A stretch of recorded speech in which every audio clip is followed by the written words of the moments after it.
Sailor Tarot Magic is the spot to get a reading from Sally, an intuitive healer and tarot reader. Known as the Nurturing Reader at New Jersey street fairs, you can also check out our YouTube channel for lunar and astro readings, as well as our Instagram for live weekly readings. Her rates are affordable, and you will leave with a newfound perspective. Sally is now offering an introductory class on tarot cards and intuition, and is available for parties. Call or text 732-314-0777 to schedule your reading today.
And here comes Milo, big run out of 4. He's going to be there. Tristan Martin's there. Cannot count out the 37. Oh!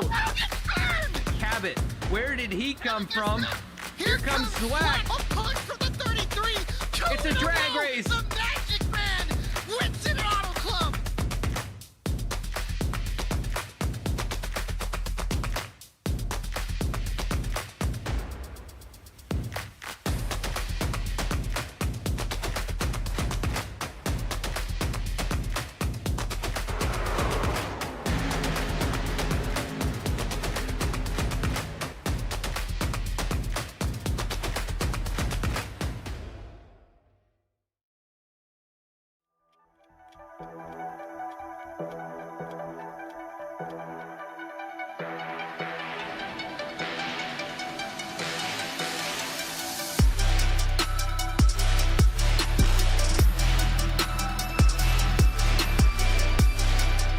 Here comes Bentley Glazer. Does he time the move? He goes high. Shavana Black turns the 33. Contact there entering turn 1. Around goes the 9. Oh, he comes back at the track and he gets clobbered. Zion picks it up into the air.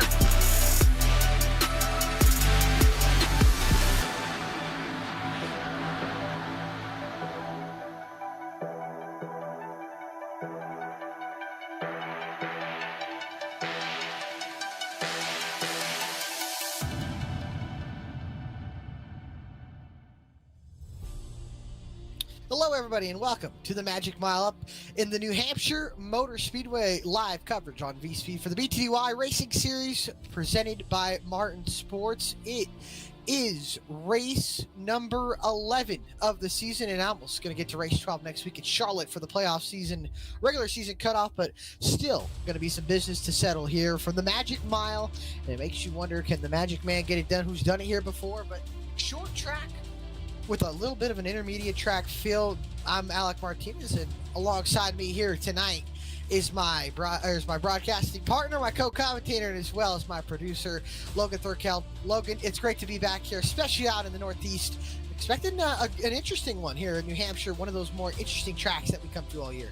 Yeah, absolutely, Alec. And, after last week's broadcast, I think I had mentioned I was excited to hopefully be back for this one, and here I am. So I'm looking forward to a great race with the BTDY crew here tonight, and we'll do our best to cover it as best as we can. Yes, sir, and we know that BTDY is never afraid to put on a good show. As take a look at our point standings as we are into race 11 of the 12 races in regular season. Bailey Turner took over the points lead last week at Road America after Jeff Wright had some issues. Has a 9-point gap over Jeff, then Seth Hatchell 14 behind. AJ Stravato, the winner of last week's race at Road America, closes up 15. Brody Hayes sits 37 points behind in the top 5. Those guys probably the only guys that have a chance at winning the regular season championship next week out at Charlotte. Angelo Ronos, Joshua Banks, Noah Mahosky, Chris Samard, Mark Emerson, Keith Mayato, Cody Atkins is where it's all at. But right there where you see Cody Atkins, you see Justin Carey, you see Nick Starling, Max Cost, Alan Dice, all the way to about Dennis Faircloth. Still has a realistic chance at pointing their way in for the chase for the BTDY Cup. And, well, we cut it now live to the racetrack as qualifying has begun. And qualifying going to be a big topic here for the pit stalls, number one, as well as track position. This track also known for a little bit of a tougher track to pass at, but I think we'll see from what I've been seeing in practice, a little bit of moving around as there's Angelo Ronis around on the racetrack finishing his lap for a fourth best here tonight in that Ford Mustang Dark Horse. And Angelo very consistent when it comes to the short tracks as we get live timing. Bailey Turner on the pole and the Magic Man, and like they said, they call this the Magic Mile. Can it be a magical day for Adam Cabot, who's currently second on the speed charts? Keith Biotto shoots up to third, and Brody Hayes is somebody you got to look at when we talk about qualifying. He has been probably the best qualifier this year, and I think he's gotten countless amount of poles, and as he's on his second lap, which should be the money lap here, if we cut to a live shot here, if you don't mind, of Brody Hayes coming off of turn 4, and there he is, going to come across the start-finish line. Will it be a fourth consecutive pole in a row?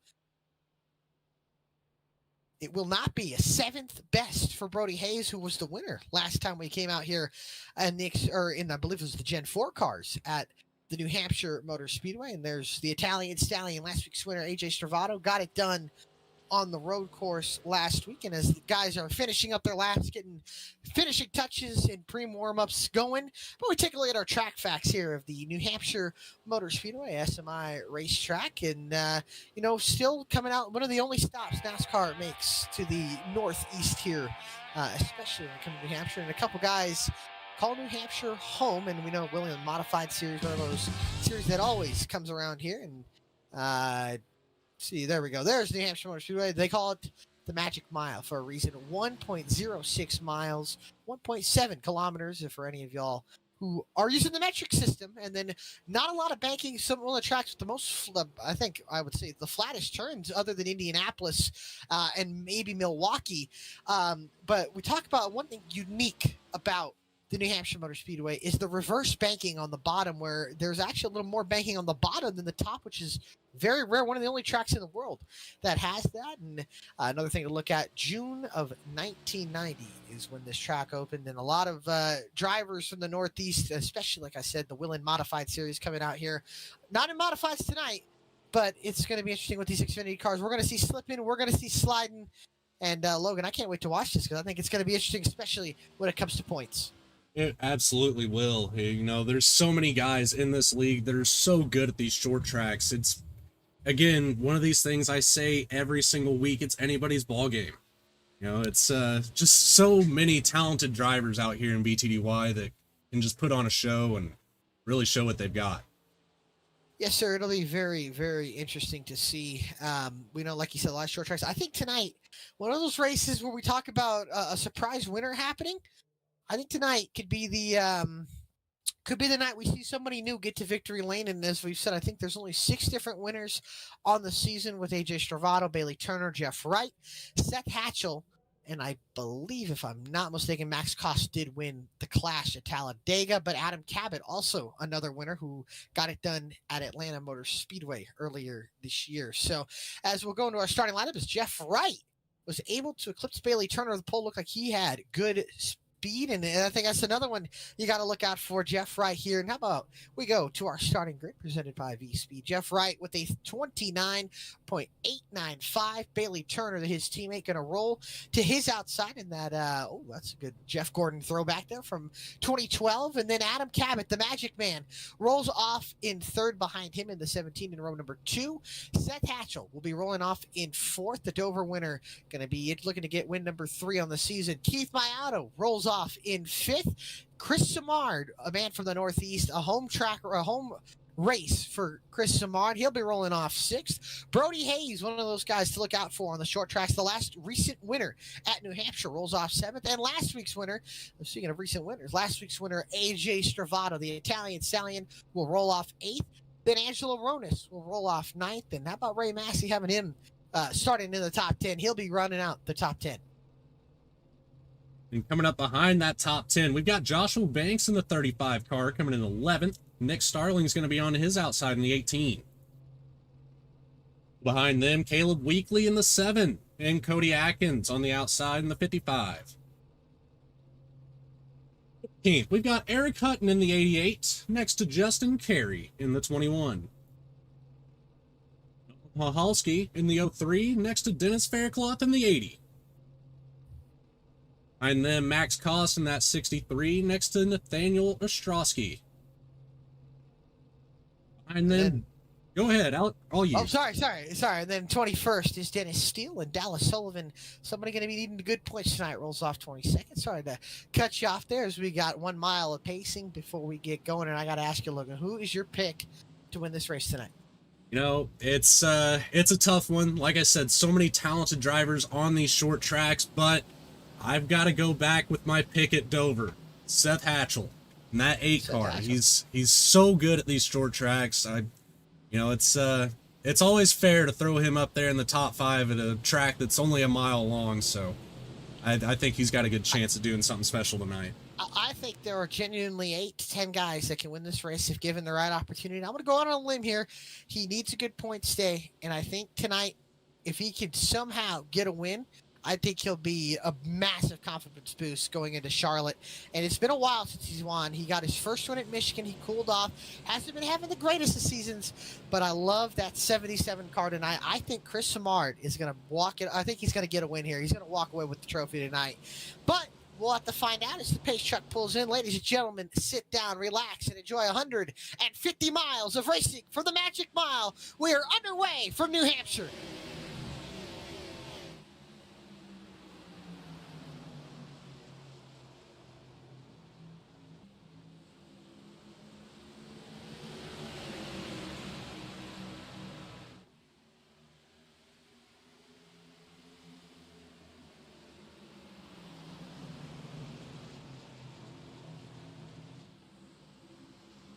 And off of turn 4, a hard-fought battle for the top spot. It's Turner and Wright at the front. Wright gets the nod at the start-finish line, and now still side by side into turn 1 between fourth battle for the lead. They're almost 3 wide behind. Bailey Turner starting off this race nicely, going to the inside of Wright. He will clear Jeff Wright for the lead, and down the backstretch they go. Wright looks back down to the inside, and now sends it underneath, down on the bottom with the reverse bank. He slides up the racetrack, almost into the side of the 24, but with momentum, going to use that outside lane as they both slide out the corner. Wright gets sideways, and Turner will lead lap number 2. Wright tucks in behind and now dives back down to the inside, all the way to the apron under the yellow line, slides up the racetrack and keeps even with Turner here off the corner. Wright packing a little bit of air, but Turner clears once again off the corner. And Turner now going to try to fend off Wright. Hard-fought battle right off the rip. That's a lot more action than I was expecting. Oh, they're leaning on each other. There a little bit more contact between Turner and Wright. 24-48 Gordon Johnson vibes battling for the lead here at New Hampshire. And Jeff Wright's line so unique, all the way under the apron, slides up, gets into Turner, knocks him sideways off into turn number 1 and 2, and off the 2. Wright now powers down to the inside, and that's one of the disadvantages of the bottom is you could lose all grip if you send it on too far. And Wright now goes back down to the inside. Can Turner cross him over? Slide job, but here comes Turner back underneath the apron here, trying to get the lead away from Jeff Wright. Off of turn number 4, battling side by side. Oh, looks like Wright slipped up a little bit, and Turner going to lead the lap at Wright, trying to cross back over. It's an interesting line there. It really is, and I love I'd say the options that I'm seeing guys use. We got a lot of different lines being used here so far tonight, as Turner now in the lead, about 2 or 3 car lengths ahead of Wright. Right now, going all the way back down to the apron, trying to make that line work. Adam Cabot has closed up to the battle, and behind them, Seth Hatchell closing in. There's Brody Hayes already up to 5th. Angelo Ronis sits behind him 6th. Then it's a little ways back to Mayato 7th, and side by side for 8th. You got Chris Samard and Joshua Banks, 2 short track guys, and AJ Stravado struggling a little bit here. He's outside the top 10, battling Eric Hutton and Noah Mahalski in the 03, and 33 has fallen outside back to 11th, outside the top 10.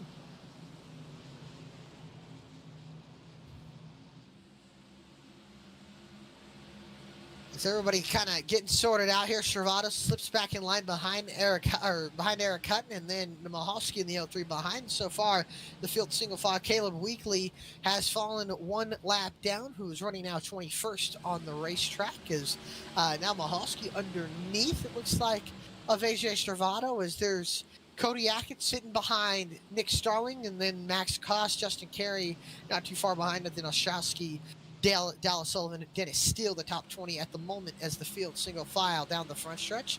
As Turner not getting away from Wright, and Wright not getting away from Cabot here up at the front end. Jeff Wright's unique line, he's continuing to try to work that line. Mostly is under that first seam the entire time, but I'm starting to notice Bailey Turner kind of changing up the exit, getting it all the way below the apron. So it'll be interesting to see how long can these guys push it on tires and fuel, because tires will wear out here. Look there, like there was about 4 or 5 tenths of fall off after the first 10 laps of a run. That's already falling off pretty quickly, but luckily they've got plenty of sets of tires to play with in this 150 lap race, so I'm sure we'll see a couple different strategies come out from the pits.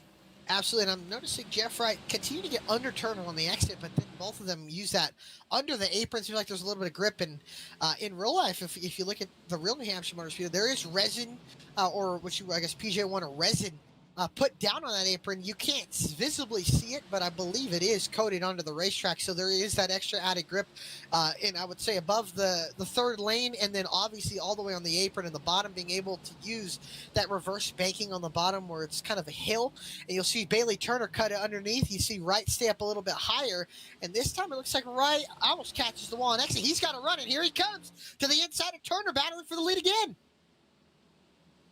And right here, Wright's going to slide up the racetrack. Turner's going to pin him down. It's going to really hurt his exit here, and Turner holds on to the lead. But you got to be very careful. You push it too hard on the intro, being under that apron. Once you get the right sides over that banking, you could go straight up into the door or the left rear quarter panel of the guy you're battling, and that could instantly spin that guy out, no matter where you're battling on the racetrack. And right now, Turner still holding on, and I'm noticing that last time by, Joshua Banks has got underneath Keith Mayato, and that's somebody I think we got to watch out for later in this race too. He's always a factor when you have to use a little more brake pedal compared to most racetracks. And right now, Banks working himself up through the field, started outside the top 10. He's into 8th, looking for 7th as the leaders. He's going to get back to battling once again, right underneath Turner this time. Once again, can he get by him is the question, and it doesn't look like he will. Hard-fought battling all around for this lead, man. I'm loving it. Yeah, like I said, this is immediate fighting right off the green. This is almost unheard of. You know, typically these guys take a little bit of time, get used to the track, kind of find their line, see what's going to work, and then start attacking, you know, midway to the back half of the race. But this one's right off the rip. Yeah, and unlike last week, where there was a stage, this week no stage. So if we go green here, it could be 150 laps. Green flag, run 150 miles with green flag racing. So are these guys pushing it too hard? When do these guys want to bring it down to pit? Because if you're going to take it to 45, you know, you still got another 30 laps on these tires here while these guys are racing very hard here. As Wright continues to try to find a way around Turner, it just looks like he's struggling getting the power down. Works from entry to center, but on the exit, it just seems like the pace is not there from using that bottom lane because of that banking on the bottom. But this time you'll see him cut it under here, gets a good run. But I do wonder, is that using up a little bit too much front and rear tire as we're only not even 15 laps into this race? Absolutely. And as we continue to have issues with my software programming, I'm trying to get this back up as quickly as possible here. That way we can get some live timing on the screen once again. Yes, sir. Here comes right back up to the outside. Going to try to cross over Bailey Turner. And again, this is for the lead 24. The leader who has led all but one lap. And a big slide from the 24. And now here comes right with a run down the back stretch, going to look down to the bottom here once again into turn 3. Use all the way to the infield, almost into the grass. Going to slide up once again. Turner pins him down right, can't get to the gas on exit, and Turner holds on. Ronis now under pressure from Joshua Banks for 5th. No battle there yet. We'll keep the battle here on the race lead, as this so far the only side-by-side battle in the top 10 at the moment, as really no movement throughout the rest of the field. But right now all the action up at the front between Jeff Wright and Bailey Turner. Adam Cabot, Seth Hatchell, and Brody Hayes, the top 5. The top 5 only separated by 1.1 seconds.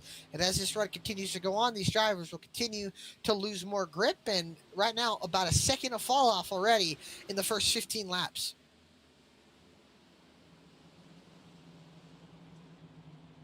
Cabot looking like he's going to start pressuring the 48. The 48 going to start falling off as we get later into this run, as there's your lap counter from lap number 17 of 150, 17 miles down, and another 133 miles to go, 133 laps to go, as still the top 3 closes up to each other once again. Turner still the leader, but Wright looking to find a way to get around him, but right now just hasn't found that option to at least clear him and keep Bailey Turner behind him. But now this time he'll have a good run off of turn 2. He'll look down to the inside here into turn 3 as they go down the backstretch. Right peaks the nose.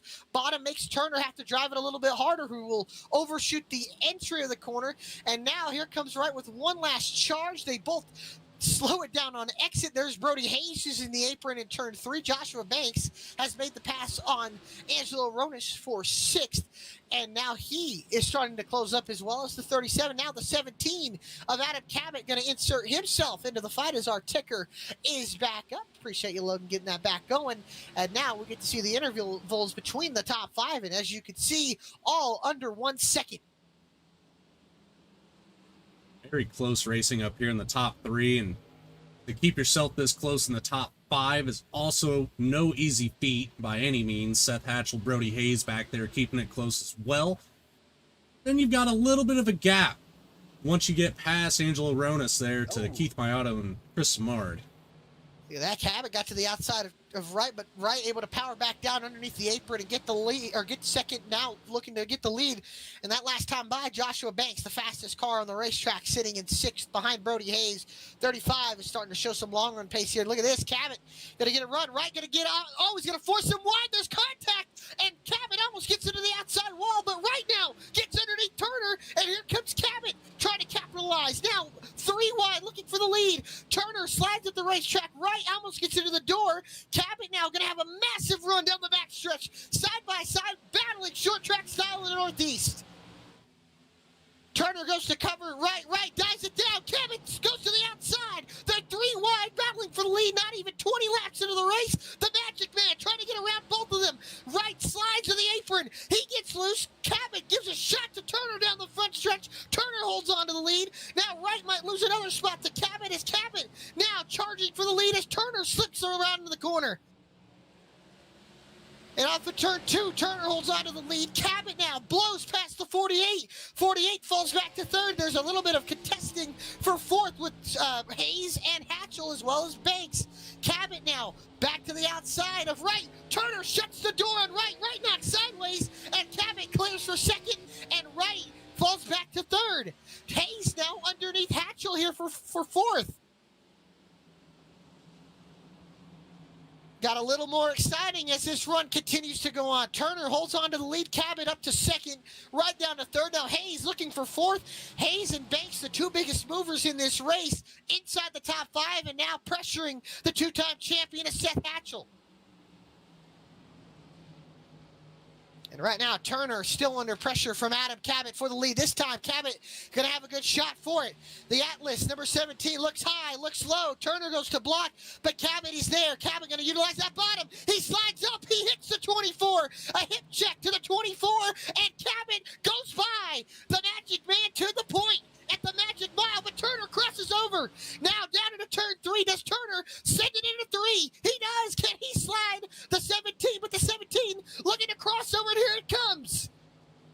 Turner gets the lead back, but Cabot fights back on the inside. They're side by side for the lead as Hayes clears for 4th. Ronis gets the spot on Mayato for 7th. Turner gets doored up the racetrack into 1, and Adam Cabot retakes the lead again, but here comes Turner with the crossover. At the same time, closing the door on Jeff Wright. He sure did, and now he's back underneath Cabot for the lead. Great racing here from New Hampshire Motor Speedway this time. Can Turner clear? Yes, he can. Can Cabot cross over? No, he sticks outside. And look at the momentum as they both slide the racetrack, and here comes Wright closing in from 3rd. The top 2 leaning on each other. Cabot, not one of those guys, maybe going to be fighting for a championship as he slides up wide. Turner now gets the lead. Can't Cabot recross him over because he's starting to feel the heat from Jeff Wright. Joshua Banks has now cleared. Seth Hatchell is here. Comes Cabot back underneath for the lead here into 3. He slides up the racetrack. Here comes Wright to the bottom. They lean on each other in the middle of 1 and 2. Or excuse me, in the 3 and 4, and now off of 4, they're going to make more contact. Cabot almost puts Turner in the wall, and here comes Wright to close in. Cabot gets the 9 at the line, and now he'll take the lead, but here comes Wright trying to take him 3 wide. And Brody Hayes has closed up into the picture right now. Going to get loose on the bottom. Turner trying to get back up to the middle. Cabot holds on to the lead, and here comes Brody Hayes to close up as well. Cabot goes down to the bottom to defend Jeff Wright. Wright can't seem to get the power down on the apron, although this time he's going to barely clear Turner by a fender, and now Wright will move into 2nd if he gets back up in line. Here comes Brody Hayes in the 37 to close up into the picture. Oh, that time Wright slides the rear end. Now Turner and Hayes closing up once again. Turner still fighting the 37 on the outside, and right now that 35 car, Joshua Banks, is closing in on this battle, and we know the history between him and he and Bailey Turner, who have had a few run-ins, and now he's up to Turner, and right now things could get ugly here early in this race. Some of the best racing we've seen all year, ladies and gentlemen. If you know somebody that's not watching this, I don't know what to tell you. You got to get them on the line and tell them what they're missing, because right now these boys are going at it. The top 6 under a blanket, separated by only 9/10, maybe a second. This time Turner loses the spot to Hayes, and now Hayes moves up into 3rd, and now he'll start to pressure the 48 of Wright for 2nd, who's pressuring the leader, Adam Cabot. And Joshua Banks now in the 35 has closed up on the battles. Oh, that time the Banks slaps the wall off of 4.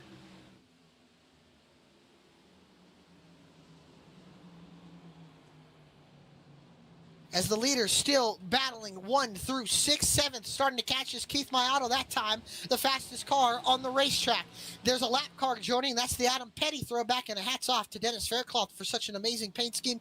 Love the throwback to the late great Adam Petty, who was tragically killed in an accident here in the year 2000, and it's good to see Dennis Faircloth paying homage to Adam Petty, who was the son of Kyle Petty and the grandson of the King Richard Petty. So hats off to Dennis, and a very, very good looking race car as this battle for the lead that is happening behind Mr. Faircloth is still going on between Cabot, Wright, Hayes, Turner, Banks, and Hatchell. And don't forget Keith Mayato, who is in 7th, is starting to run these guys down as Turner looks to the inside of Hayes, can't do anything, and right there looks like Cabot just messed up, and now Wright's going to have a chance for the lead.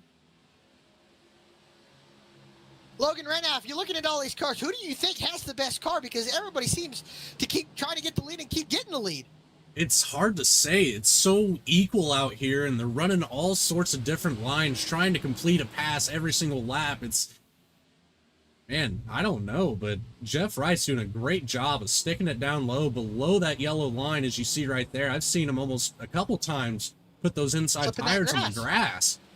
I mean, he's almost clipping the grass and obviously not really risking any bit of a splitter hit and damaging the splitter right now. But I'll tell you what, this might be some of the best racing I think I've ever seen at the New Hampshire Motor Speedway. Props to iRacing with the way this track temperature has affected, or I guess the new dynamic sky has affected the way the track takes rubber in and makes different lines more usable. And right now, 95 degrees on the track, 72 in the ambient. And right now, we're seeing amazing racing. Guys all over this racetrack. 3 different lines being used right there, as right under the racing surface and Cabot on the racing surface on the outer part of it. And right there, Jeff Wright going to use the apron to his advantage and take the lead from Adam Cabot. Cabot now falls back to second, and the pole sitter gets back to where he started. It's not going to let it go easily, though. You know, he's going to stay right on the back bumper of that 48 car. See, isn't that time Jeff Wright a tenth of a second faster, and this is where the field might start to break a sweat and think, oh no, the 48 is starting to put some lap time down. But Brody Hayes, I think, is noticing that, and he's starting to push the envelope a little bit more, and he's starting to push Adam Cabot here and letting them know that he's there, and maybe not afraid to see Brody Hayes give the bumper to the 17 here, who we know early in this race, still a long way to go, and Cabot might be one of those guys in the playoffs that will be able to spoil the party for a few people. Right there, gets tight and almost catches the wall. Here comes Hayes and Turner. Turner going to take him 3-1, trying to get the 2-for-1 special into turn number 3 as Turner all the way underneath the racing surface. Can he get the spot? I don't know. They're going to slide all together. Hayes might be the meat in the sandwich here. Contact between he and the 24. They all keep it clean and green here down the front stretch and back into turn 1. And right there, look at Hatchell down to the apron, almost clips the 35 of Joshua Banks. And don't forget, look at who's into the picture and who's moved himself up into 8th. The Italian stallion, AJ Stravato, is now caught the back end of this group, and he is working over Keith Maiato. He's going to put pressure on Keith, make him use up his tires as much as he can, and then start working on the back end of the 8-car Seth Hatchell. And I don't know what Jeff Wright found using that line, but that car's starting to move. A little contact for third. It looked like Turner gave the bumper to Hayes, and Hayes almost gave the bumper to Cabot. And these guys starting to beat and bang a little bit, push each other around as Wright has somehow pulled a second in only the last 4 laps. And Cabot really starting to fall off a 31.7 that last time. Wright with a 31.7 as well the lap before that. Wright 0.2 of a second faster. This time at the line, Jeff Wright will turn a 31.73 and Cabot a 31.86. And look, and if you look at the stack up that Adam Cabot is causing here. He is stacked up second all the way back to Keith Maiato, who is in 8th, and Chris Samard also starting to reel these guys in a little bit. And this time, Hayes going to shoot to the outside, maybe try to cross over the 17 here on the exit of the corner as Turner goes underneath the 37, but Cabot holds on. Turner looks like to be the best car of these 3, and right now just can't seem to find a way around as the tires continue to age and the tires continue to slip and slide. These cars continue to slip and slide around. Hatchell's car seems to be coming alive later in this run, and so is AJ Stravato, who is picking his way through the field. That time, 2/10 faster than any car ahead of him, and almost 2/10 faster than Jeff Wright, barely 1.8 of a second off. That 33 has some speed long run. 33 is going to be a dangerous one to try to keep behind you. It is. He has caught Seth Hatchell, and he is going underneath Seth Hatchell here. This is for 6th. They almost make contact. They both slide up the racetrack. Looks like the 33 lost a little bit of that side force going underneath here, but this time you can just see the difference in exit speed compared to the 33. We'll see it here on the entry here. We'll see he'll go down to the bottom. Just looks a little bit better on the brakes. Uses that apron. Left side's underneath the yellow line, and this time we'll see he'll pull even with Seth Hatchell, but will he be able to pass him here as Hatchell almost catches the wall down the front stretch? And now Stravato will probably make quick and easy work into turn number 1 as he'll slide in front of the 8 and get the spot. Stravato really turning it up here at the end of this run, but Jeff Wright, he said 2.5 seconds now behind the 48, who is turning really, really great lap times. And now Turner underneath Brody Hayes here for 3rd. Can he get the spot? And right now this doesn't look like there's any bit of hope here, as these guys are still stuck behind the 17. It's Max Cost bringing it down pit lane. Dennis Faircloth is 28 laps down. Just realized that. Caleb Weekly still 1 lap down. Dennis Steele bringing it down pit lane 1 lap down. But Max Koss getting the service to his 63 V-Speed Chevrolet Camaro. As speaking of Chevrolet Camaros, the top 4 Chevrolets until we get to a Supra in 5th there. Joshua Banks still stuck behind these 4, and I believe he might have the best car of everybody here. As this time gets on the outside of Bailey Turner, but Turner going to shut the door on the exit. And here comes Turner back down to the inside of Brody Hayes. This time a big send from the 24. Might lose the side force here as he slides up. Gonna maybe clear the 37 on exit here. Gonna have to get back to the power. Almost made contact. There's the lap car. Dennis Steele gonna be on the apron here. He'll have fresher tires, and we'll see how much better 45 or 43 lap older tires or fresher tires are compared to the guys who started on these tires. And Stravato closing up as well. Turner back down to the apron here. See if he can get by. Big wiggle here, and I'll tell you what, Logan, this 48 car is checking out quick. And look at this, a slide job for the 24. There's contact. And here comes Banks underneath both of them here. You know, Banks ain't afraid to get the elbows out. Turner gets loose. Hayes gives Turner a shot down the backstretch. He might give him a bigger one into 3. And here comes Stravato closing up. There's the bumper from Hayes. Banks slides up, gonna rub doors with the 24, and they're still hitting each other on the exit. And look at that, bobbing and weaving down the front stretch. Hayes with a big moment. Banks trying to get the 2-for-1 special. Into turn 1, he does. Hayes gives a bumper to Bailey Turner. Turner going to cross over the familiar foe in the 35, but can't clear him. And now here comes Stravato underneath Hayes. Great racing all around this racetrack here at the New Hampshire Motor Speedway. And the top 9 separated by now 4.2 seconds. And second all the way back to 8th has been separated by 1.1 seconds on the racetrack. The Italian Stallion, last week's winner at Road America, showing some speed later in this run as he has worked himself almost up inside the top 5. And right now, if he can get this spot, he does, is now into 5th. Started out in 8th, fell back a little bit. I think he ended up seeing 12th position there for a couple laps, but now back up to 5th. 33 showing some speed that time here as Banks looks like he gave a little bit of a bumper to Adam Cabot there into turn 3, and now he's under him. Can he get by him as Bailey Turner now closing up to both of them as they run side by side. Now Cabot goes a little wide. Turner going to try to split them. Won't be able to do it. Can Banks clear? He can. Oh, they get tight, and look at Bailey Turner with the run now. And Banks now going to get a big shove into 3 from Turner. Banks slides up the racetrack here, almost makes contact with Cabot. He does. They both slide up. Cabot gets into Turner now. They slide, they beat, they bang, and here comes Stravato to try to get 3-for-1 into turn number 1. And we know Banks and we know Turner, they've had a history together all season. This is shaping up to maybe be a little more contact, a little more pushed in fenders and hurt feelings as they come off of 2 side by side. Now 4 seconds behind Jeff Wright. All that battling has cost him 3 seconds, I should say. And now, well, 3.5, almost 4, as the 48 car checking out on the field. Yeah, Jeff Wright just doing one heck of a job right now, separating himself from all of this. On fresh tires, Hatcher, one of the first to bring it in. He is on fresh tires, and let's see how much pace that 8 car has as he goes to the apron. Oh, this might not be good. They're going to be 4 wide on the exit here.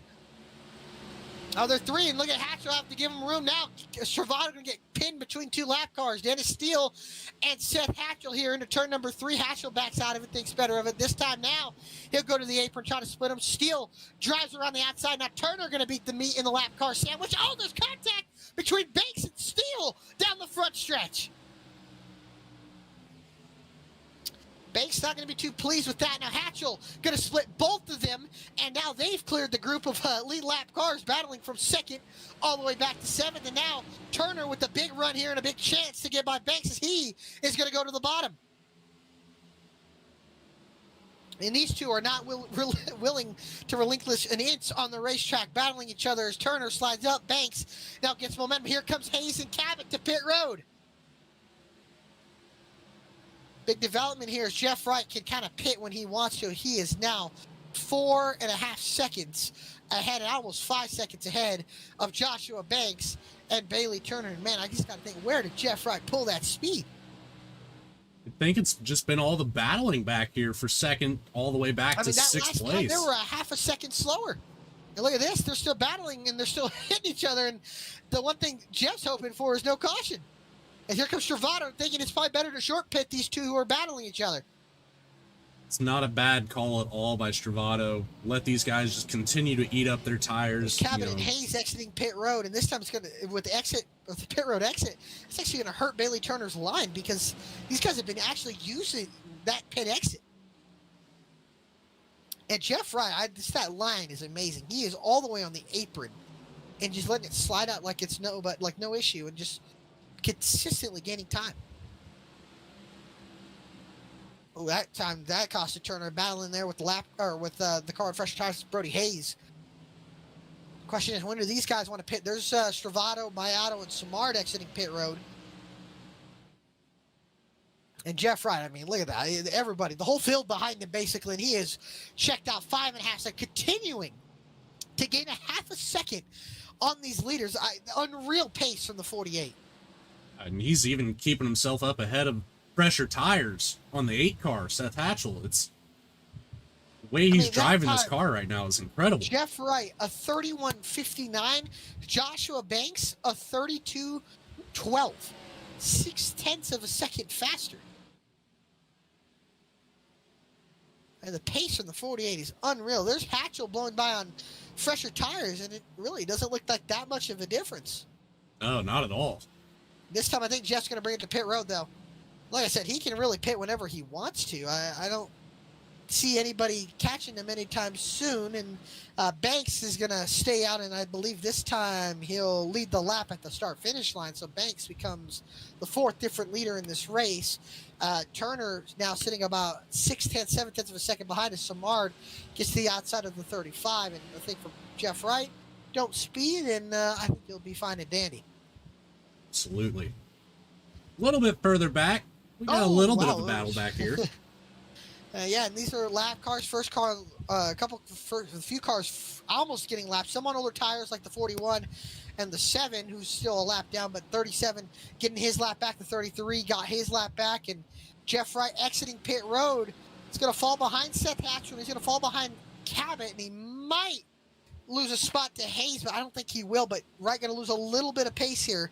The question is, how much will these fresher tires matter? As Joshua Banks and Bailey Turner have brought it to pit lane. So is Nick Starling, Cody Atkins, and that'll hand the lead over to Seth Hatchell here. And I think Banks and Turner really hurt the rest of their race because they battled each other so hard on older tires. It really affected their run. That affected their run, and it affected everybody behind them. There's not a whole lot of room to make a pass here at New Hampshire, and it's just you kind of stacked up the whole field there for about 20 laps. They sure did, and still 19 cars on the lead lap is, man, a lot of tight quarters racing mid-pack there. And how about this right now, catching Adam Cabot here in this? I mean, I don't know if this will be a question. I think Wright can really super save and not afford, and really won't lose too much time.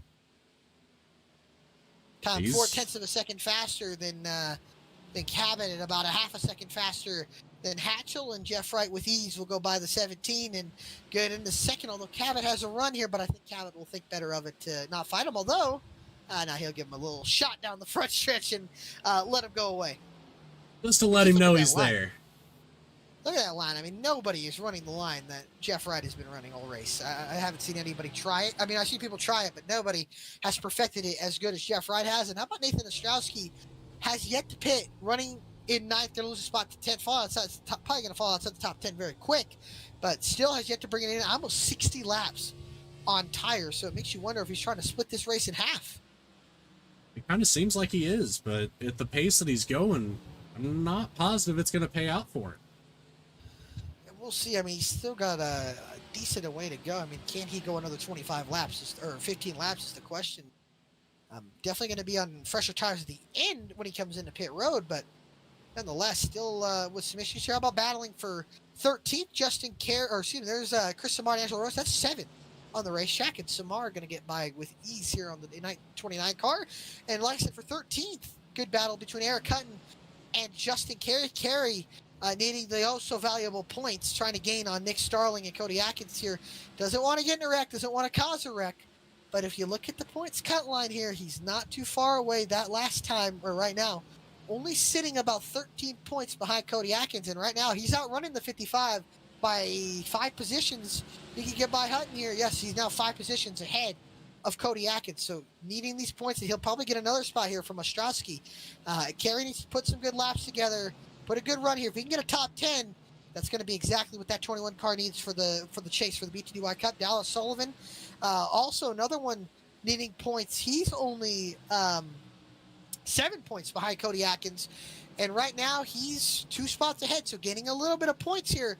Not enough. Need a big margin here, and I'll tell you what, Mark Emerson not being here the last few weeks is hurting him, and I think this time with him not showing up, we could be talking about Dallas Sullivan and Cody Atkins and Nick Starling battling for what will be the final spot in the chase for the BTDY Cup. It's going to be a close one, nearing the end of this season, and every point is oh so important at this point in the season. If we ever end up having a caution here, we'll bring those points back up on the screen and take a look at it and just kind of go over it one more time, see where everybody's sitting at, what everybody needs to do. Yeah, Jeff Wright got the lead now, checking out from the rest of the field here, and Seth Hatchell short-pitted everybody by a wide margin, and looks like that strategy might work out here because he's, 2 seconds ahead of Adam Cabot here, so, I mean, not too terrible of a strategy from the 8, but we'll see as the later part of this run catches, see where it goes. Brody Hayes, AJ Stravado, those guys have kind of, I mean, look at how much they've got Bailey Turner, about a half a straightaway ahead, so I'll tell you what, Brody Hayes, though, he's going to get tired of seeing that back bumper of the 17. It's been a battle the whole time, that's for sure. Let's say he's got stuck behind him the whole last run, and we got to onboard here and see what Brody Hayes has been seeing most of this race, and on board there, I mean, he is probably going to get tired of seeing Atlas. I think he's doesn't want to hear that word anymore, as he still has yet to find a way around Adam Cabot, and now he's going to feel some pressure from AJ Stravado, who has closed up on him. This is looking for the rear bumper of Brody Hayes. Oh, we got a caution on the racetrack. Nathan Ostrowski has spun off of turn 2. And, oh boy, like we were saying, Seth Hatchell, the big winner out of that, and Jeff Wright's lead gets evaporated with the first caution of the evening. Just like we were saying. Here. And Banks and Turner, the big losers of that. And so is Starling and Cody Atkins, the man on the 55, one of those guys on the playoff cutoff line. As first caution evening going to be for this incident. Transition down to the bottom, knocks it sideways, and loses it. And around goes Nathan Ostrowski for the first caution of the evening. And now as everybody's going to get bunched back up, this racing could get even more intense. Luckily, no other cars collected in that, so everybody stays safe on the racetrack, and we'll continue to have a 21 car field, or 22 if Dennis Faircloth is still racing out there.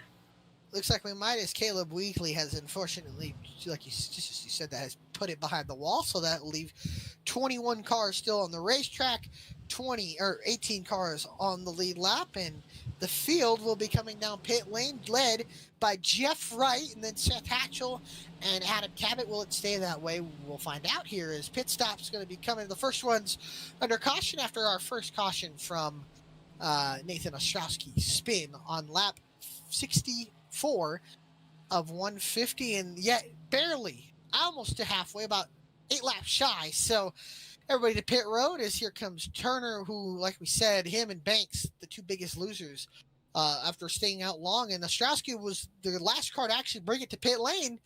It looks like that strategy is going to bind up, trap him a lap down, and a heck of a pit stop from the 8. Not going to beat out the 48 as it goes right. Hatchell, Cabot, then Hayes, Stravado, Mayato, Samard. How about Nick Starling with a heck of a stop? 2 tires up to 8th. And then Banks and Turner are going to round out your top 10 as the field catches up to the pace car. How about we take a quick commercial break, catch up, and get a word from our sponsors, and we'll be right back for the restart in the Martin Sports 150.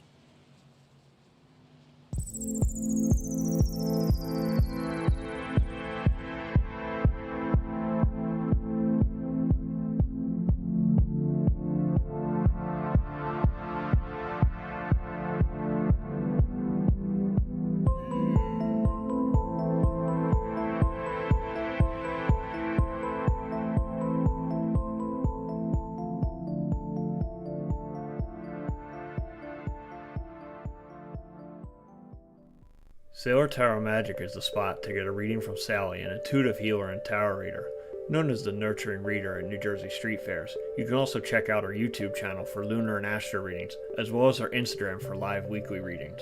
Her rates are affordable, and you will leave with a newfound perspective. Sally is now offering an introductory class on tarot cards and intuition, and is available for parties. Call or text 732-314-0777 to schedule your reading today.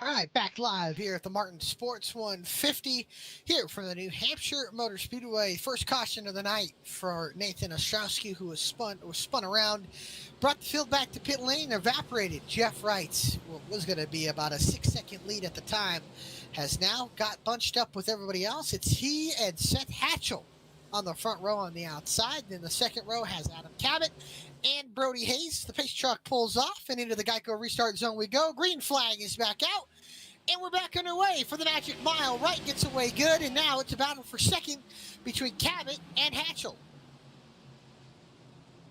Look at the gap that Jeff Wright can put on second place there, just going into turn 1 and 2. He has, and he's got about a 2-car length gap as behind them, battling, racing hard. Look at Bailey Turner diving down to the apron 3 wide, battling between between himself, Banks, and Sterling, who's on 2 tires. Turner slides up on the racetrack, has to get out of the gas, falls back to 10th. Now battling his teammate Angelo Rodas. Banks sends it down to the inside of Chris Simard, and will try to get that spot. Now he will and get that spot away. Now he'll battle with Keith Miano, Simard's teammate, and right now starting to check out just a little bit. 3-car lengths the gap over Adam Cabot, and then it's a battle for 4th on the racetrack between AJ Stravato and Brody Hayes, and then behind them Banks and Mayato are battling side by side, and Turner's following with them. Mayato trying to throw a slider on Brody Hayes, and looks like he will, as Stravato moves up to 4th, and Hayes trying to cross over, thinks better of it, but Keith Mayato battling side by side still with the 35 of Joshua Banks, who's trying to get up all the spots that he lost during that pit cycle and the caution coming out, and now Turner trying to pressure both of them as Hayes holds on to the spot. Mayato slips sideways there, and they still battle side by side for 6th.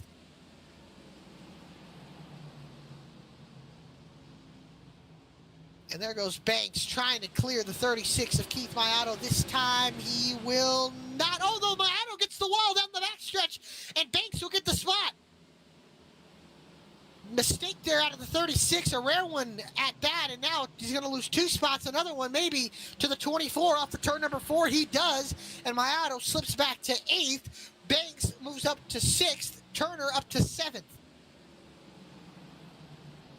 And Jeff Wright still trying to get away. He hasn't really pulled away from the 17 of Adam Cabot, but tell you what, Banks and Turner are starting to show a little more pace here. They've worked themselves up a couple of spots early in this run.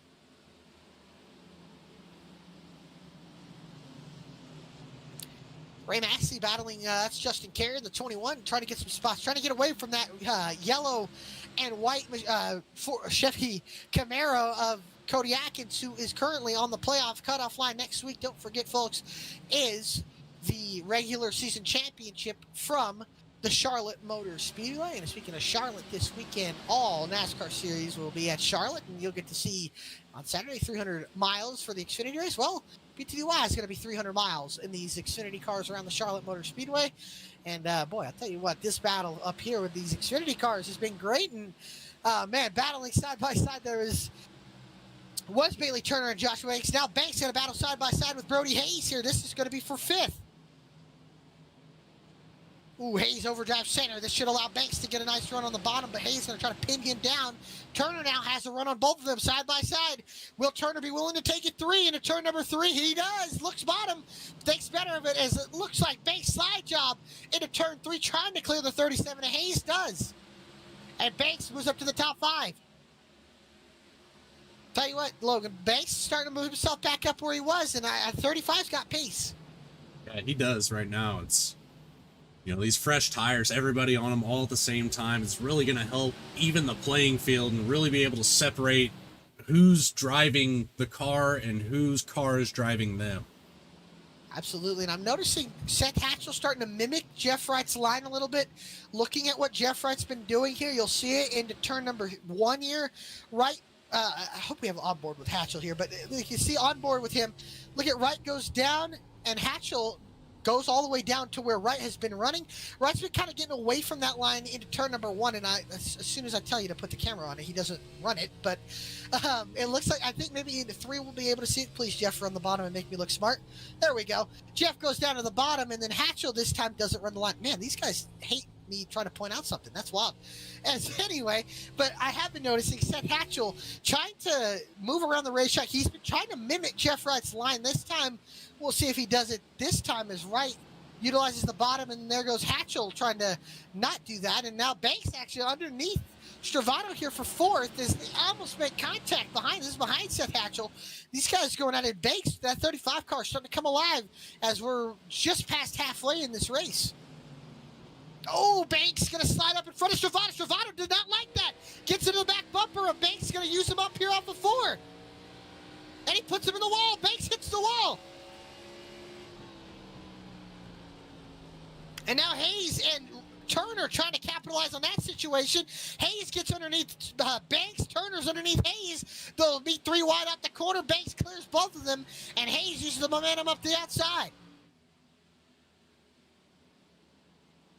A little more aggressive, AJ Stravato, maybe not one to mess with, as Banks puts a bumper to the back of Stravato once again, starting to rough up, probably annoying a little bit in that drive of the 33, and I know that Stravato is not going to take too kindly to the actions of Joshua Banks. Turner all the way to the bottom on board. You can't even see the 24. Now you'll see him come up the racetrack, and that's Celsius 24. Turner really working himself on that bottom. He and Jeff Wright were the first 2 to start using it. I'm starting to notice Seth Hatchell using it a little bit more. Watching these guys kind of move around all over this racetrack and still trying to find grip where they can. Wanted to see if there's a imprint of that Supra sticker across the camera on the back end of AJ Stravato here. Yeah, there might be at the end of this race, because Joshua Banks keeps nudging the back of the 33, and you can only poke the bear so many times before the bear pokes you. And I think we're starting to notice that time he just angered Stravato enough, a little bit, for Stravato to return the favor. I think next time he does that, if he moves him out of the way and gets by, you better hope he has more than 2 car lengths clear of the 33, because I don't think he'll make the next corner is the issue here if Banks keeps continuing to try to move the 33 out of the way. As they're both now catching up to the back end of Seth Hatchell. Seth dives it into turn 1, gets a little bit of room on him, but it seems like these 2 cars are getting a much better run on the exit of 2 and 4. It seems like they are just slightly getting a little bit better. That bottom just seems to be better, which is surprising, because you think, oh, Stravato gets a big shot from Banks here, and I don't know, man.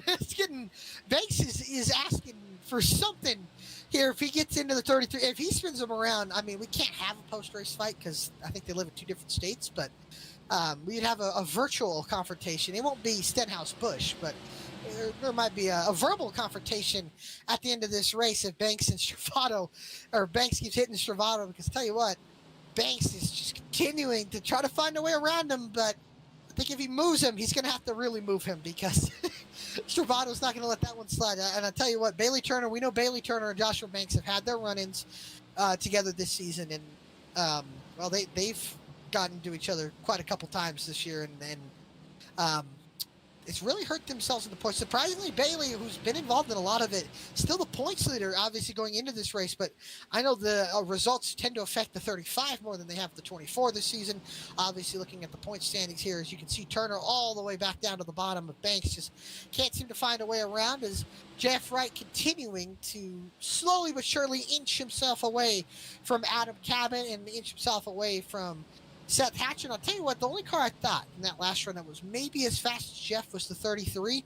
And this time he's not as many cars behind him. He doesn't have to pass as many cars as he did in that first run, sitting in fourth. And Travato may be the only car right now, I would say, that could have rivaled the 48 in that last run. Yeah, he's got the pace to do it. And if we see another caution, I could very well see that 33 car, now barring a good pit stop, of course, making his way up there and really giving Jeff Wright a run for his money. It's possible as Wright continuing to use that apron. There's Seth Hatchell using that apron, and right there, both he and the 48, the 8 and the 48 using the apron. I'm curious to see if Seth is going to use it again in 3, because Jeff's starting to use it a little bit more as we've gone on. And there goes Jeff, and there is Seth Hatchell using the apron. Thank you, Seth, for showing what I've been talking about the last few laps. Is he is starting to mimic the 48. He's been trying to do it all run, and that's probably not a bad thing. As Hatchell continues to run that line, he's catching Adam Cabot. At the same time that he's catching the back end of Adam Cabot, Travato is inching closer every single lap. He is, and he's got to find a way to get around Cabot quick here, because a second is still a decent ways of a gap to make up here. So here comes Hatcher to the bottom, lets it slide up to the middle lane, and then tries to perfect it on exit here, doing exactly what Jeff Wright's been doing this entire run, but just hasn't been able to perfect it as good as the 48 has. And speaking of playoffs here, Nick Starling fighting off Justin Carey for 14th. Carey badly needing that spot, because we talk about the chase. Carey sitting just a couple points out. Needs these spots. Every single spot is a couple points, and Carey badly needs those points if he wants to point himself in. Obviously, Mark Emerson not being here helps the case of him moving up, but if he doesn't finish too many spots ahead of Dallas Sullivan, we're going to have probably a 3-horse race for 2 spots in the chase for the BTDY Cup, and he's both ahead, or he is ahead of both Cody Atkins and Dallas Sullivan, but those two are working over Ray Massey here for 15th, and those two look faster than the 23, might be able to get those spots.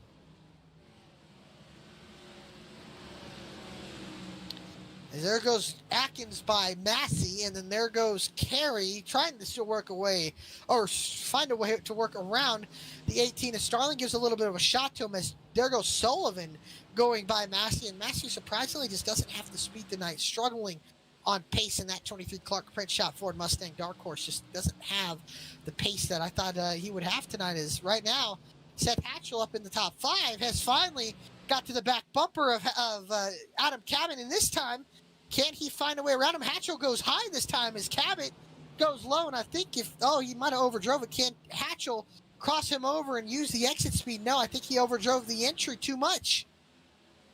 It looked like he cost really himself a couple of car lengths. Really put some extra into that entry there, and it just didn't work out for him. And now Cabot has gone to utilizing that line. So has Bailey Turner, who's really been utilizing it all race, as well as Jeff Wright. Right now opened up about a 1.2 second lead over Cabot. And Cabot has just been up in the top 5 merely because of the fact he's had track position all day. I don't think he has a top 5 car. Is right there, Joshua Banks giving another bumper to the back of the 33.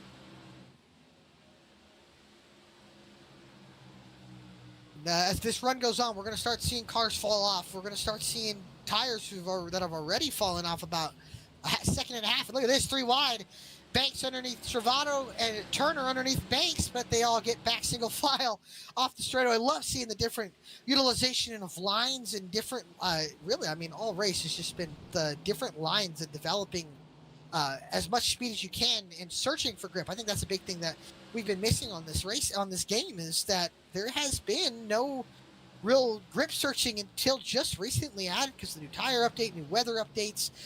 We've really been seeing the last few weeks of guys searching around for grip, trying to find any bit to help their race car get better. And this time Hatchell's got to run, but just dies out on the exit. His Cabot is probably one of the best at defending spots. I can tell you that. He's a champion for a reason. Yeah, and honestly, all 3, top 4, all have championships, if you want to look at that as well. on top of the game for blocking all night. Adam Cabot, at least. He has. Brody Hayes has kind of lost touch with this top six. He's set about 0.7 of a second behind them. Has a little bit of speed, but right now he's got a little clean air. The guys in front of him are battling, so he's turning decent laps, but he's kind of been stuck in that 6th or 7th place position. I know he started 7th, but he's just been stuck in that spot almost all race, and I'm surprised because one of those guys, and we talked about him early in the show, that he won this race the last time we were here, and this time he's not showing the speed that I thought he would have at a track I would say is one of his best. And these guys just still working the lines, trying to find a way around each other. They just haven't yet. And this time, Banks going to have a really good chance here. Can he get around Servato? I don't know if he wants to use up the 33 because that might end poorly for him. As here he comes to the inside. Going to get under him. Turner's going to get under him as well. Banks going to slide up. He's going to door the 33. And now Banks to the inside. I don't know if Servato's going to appreciate that very much, but this time his best opportunity going into turn 1 in a long bit. His best opportunity since the beginning of the run. Now Turner going to go back down to the inside, trying to get around both of them. Banks gasses it up. Won't be able to get by. Stravato holds on. Now Hatchell and Cabot side by side for second on the racetrack. On board with Bailey Turner. Going to see him shoot to the bottom underneath the racing service, trying to get by both his teammate AJ Stravato and Joshua Banks. And this time Stravato holds strong on the outside, keeps the spot away from both Banks and Turner. And right now, 2 seconds ahead.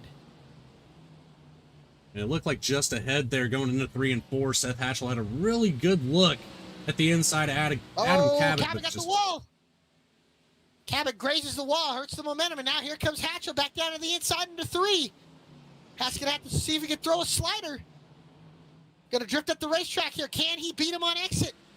No, he can't. Here comes Cabot surging on the outside. He's going to not clear the 8 and the 1, but the 8 car sends it to the bottom again, slides the rear end on the entry. Can he force the 17 into mistake? The 17 goes wide. This time, Hatchell finally gets by the 17, but Cabot going to try with the crossover. Here comes the 17 back underneath the 8, and the 8 saying, please, man, give me a break. I've been behind you all these past few laps, and Cabot gets by, but can Hatchell do the crossover? Look at the run the 8 car gets on the 17. Huge run for Seth Hatchell. And Banks lost a spot to Turner, and here comes Hatchell back underneath Cabot. Can he slide the 17 into 1? He can, but here comes Cabot back with the crossover off of 2. And this time, Cabot's going to be almost clear into turn number 3. Can he clear the 8? Yes, he will, but can he clear him all the way off of 4? Will the 8 try to cross him over? He won't be able to, and Hatchell falls back to 3rd again, and still stuck behind the 17. And look at this, Turner underneath Stravato here for 4th. Turner and Stravato doing work. Oh my goodness. Oh. What a send from Turner, and it almost worked. He almost got into the back of Hatchell, but he gets by the 33. It worked there, and almost worked too good. Almost spun the 8 around, and right now Turner is turning some really good lap times. Faster than right that last time, but he's got to get around 2 more cars. There in the background, Keith Mayato getting around Brody Hayes. Yeah, Hayes starting to fall. I think Hayes bringing it to pit road here with 50 laps to go. Hayes into pit road.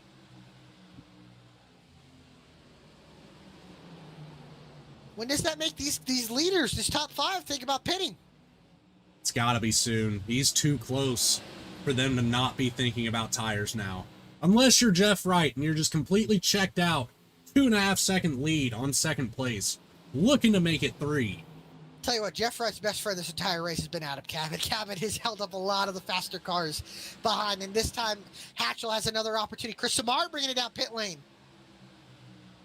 If you're Hatchell, are you going to be aggressive and move the 17 out of the way? Here comes Turner to the 8, inside of the 8 here. He's going to slide up. He gets back into the gas, but Cabot seemed like he messed up there. Now Hatchell's going to cross him over to the inside. As you were just saying there, the 8 car might not have to move Adam Cabot. It might be Bailey Turner whenever he sends it deep into turn 1. Now Turner still trying to find a way on that apron, and right now they're just losing time every lap. 17 is a moving roadblock for the 8, the 24, 33, and 35. Here comes Turner back down to the bottom, but Cabot looking like Joey Logano right now. Just nobody can find a way around him as Cabot's still holding on to second, but that time 0.2 of a second slower than their leader, Jeff Wright, as through pit road, Brody Hayes back on the racetrack. He's going to come up behind this group of cars, and he's going to have to find a way to get around them and not lose too much time. As there's the bumper to Hatchell to Cabot.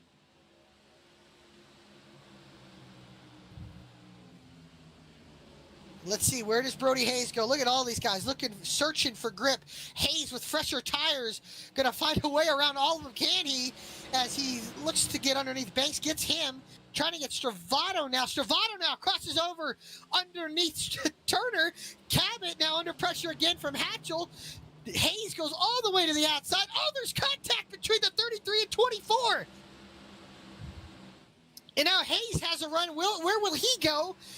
Thinks better of it before getting around Cabot and Hatchell.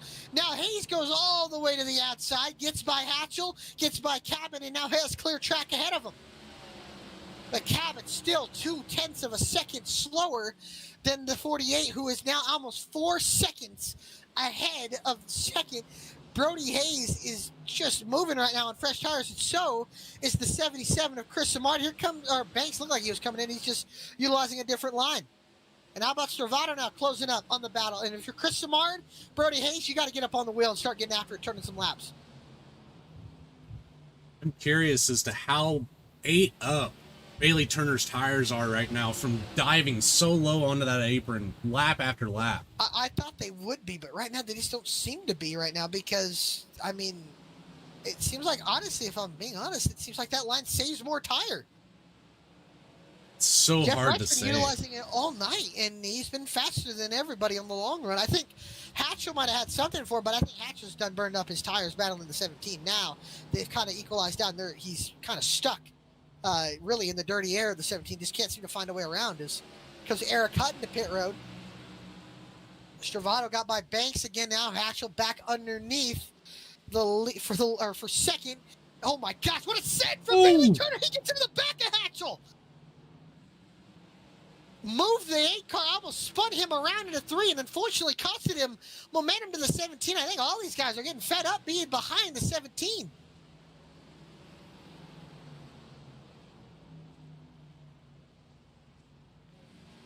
Still trying to find a way around the 17 is the 8 of Hatchell. This time he'll have another crack at it. But will the 24 have a chance to maybe send it into the corner? This time Hatchell goes to the outside of Cabot. Can he cross him over here on the exit of 4? He cannot. Oh, he gets into him. Cabot comes into pit road, and that almost looked like costing some time to the 8. Does he have damage, number 1? Because here comes Bailey Turner as Hatchell shuts the door on Turner, but now Turner going to have a chance to get under him here. Brody Hayes, that last time only a second faster than your leader, Jeff Wright. Will that be enough in the long run to make a charge? Jeff Wright stays out another lap.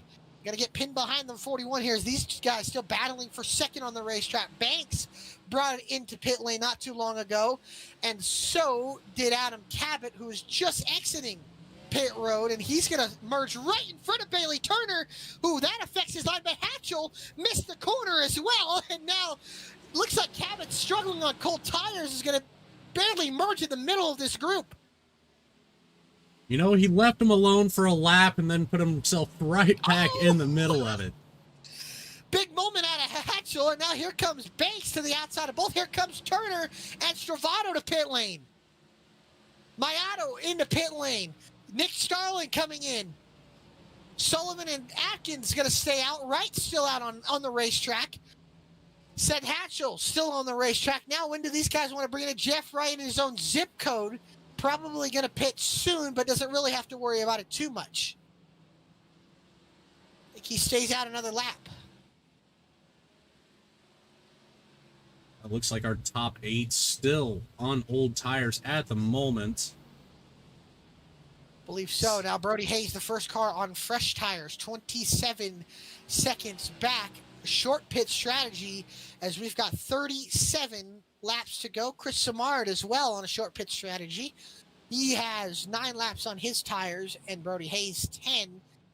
Brody Hayes going to probably assume the lead of this race. How much of a gap can he put on Jeff Wright or Adam Cabot, who is turning 30.4s?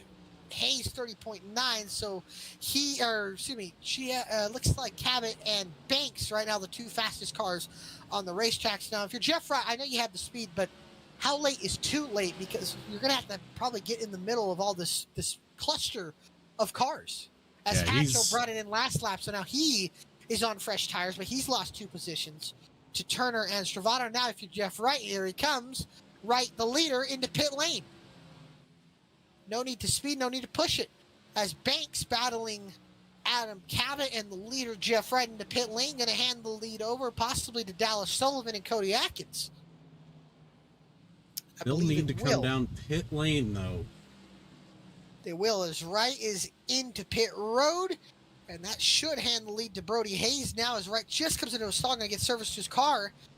Once this all cycles through, I believe Hayes is going to get the lead here, as he's going to be, 4 seconds behind Jeff Wright? And now he's going to go by him as Wright barely getting the left side jacked up here. And gone and off and away as he's out of pit road. But look at this, Banks and Cabot battling side by side. Where does Wright cycle out here in front? Does he cycle out in front of this group of cars? I believe he does. So yes, Wright going to cycle up into what will be 5th on the racetrack as Atkins brings it in. And Sullivan stays out on the racetrack. Now, one thing that could hurt Jeff Wright is a caution, and these 2 racing hard. Well, that might be the caution. Oh no, they've been racing so hard, so long, and so far, only the 1 caution this race. Very clean racing, even though it is some of the hardest racing we've seen all season. As you say that, man, I get worried there's going to be a caution. That's later's problem, Alec. I tell you what, that is what do they call it? The announcer's jinx. It tends to happen every now and then. Man, I tell you what, Joshua Banks has shown speed and finally gets by Cabot here. Cabot slides up the racetrack and Banks moves up into 4th. How about Chris Samard up to 2nd? Dallas Sullivan into pit lane, so that gives Brody Hayes the lead, and Wright is only 4 seconds behind. It'll be no time before Jeff Wright is going to probably reassume the lead of this race. The question is, will there be a caution to maybe bail him out? We saw it last time in the run where we got a caution. This time will we be able to see it? We know Nathan Ostrowski was the last caution. Still 1 lap down. If a caution comes out, he is going to be the lucky dog. As right now, there goes right underneath Cabin. Man, he just makes it look so easy. Look at the run he gets. I mean, he clears him by, a half? Clears him by 3-4 car lengths. His run into the corners, taking that low apron line, it's something to watch. And I can completely understand why some of the guys behind him are trying to mimic that line. It's one of the most insane lines I think I've ever seen at any racetrack, and it just seems to be working for him. And it, honestly, maybe there's too much grip down there. It seems to be saving tires even better than normal. Oh, big moment there! Oh, that was almost Jeff Wright's race. He almost slid up into the door of Joshua Banks. Banks is trying to get around Chris Samard, and that probably scared the 2 that he was trying to go under here. So it comes right down to the inside of Samard, and looks like he'll get him, and he'll probably get Banks into 1, and there will be 1 car left to go, and that will be the car that's 1.2 seconds ahead, the 37 of Brody Hayes, and Jeff Wright will look to be cruising to a win and trying to take that points lead as Bailey Turner sitting 6th. If Wright wins this race, Wright will get the lead into Charlotte. And I don't think you want to give Jeff Wright extra bonus points into the chase.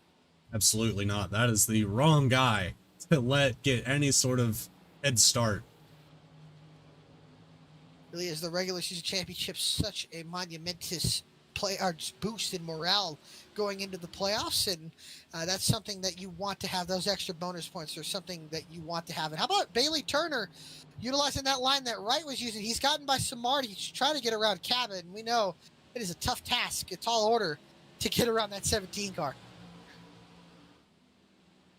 I think you used the right term earlier, a rolling roadblock that 17 car has been all night. And like I said, I mean, great driver. He's had all right speed. He's had the track position to kind of bail him out for his long run speed. And you can see right now as the run goes on, guys with fresher tires, better cars are now finding ways to get around him with the tire advantage here. Turner just can't find a way around it because Gavin fights back on the outside here. I think into 3, he should have a chance here. In the meantime, Jeff Wright did get around Brody Hayes. Got by Hayes, and now Banks gets by Hayes, and Turner trying to get around Cabot here. He's going to have to shut the door. No, he can't. Cabot back to the outside. Look at that. Turner really sends it to the bottom here. Cabot's going to have a run on him, but might die out here off of 2, although he's going to have a chance as finally Turner gets by the 17 after a couple agonizing laps, but Cabot's probably not going to go away yet. No, maybe not. As here goes Cabot. Here comes Turner to the bottom of Hayes. Slips up. Almost gets into him here as they'll be side by side here off of 4. Hayes holds on to the lead. Banks up the road just a couple of car lengths ahead of Turner. Man, Turner just sends it into the corners. I mean, he and Ryder almost drifting into turn number 3. It's actually pretty amazing to watch as Turner now moves himself into a podium spot, trying to gain points.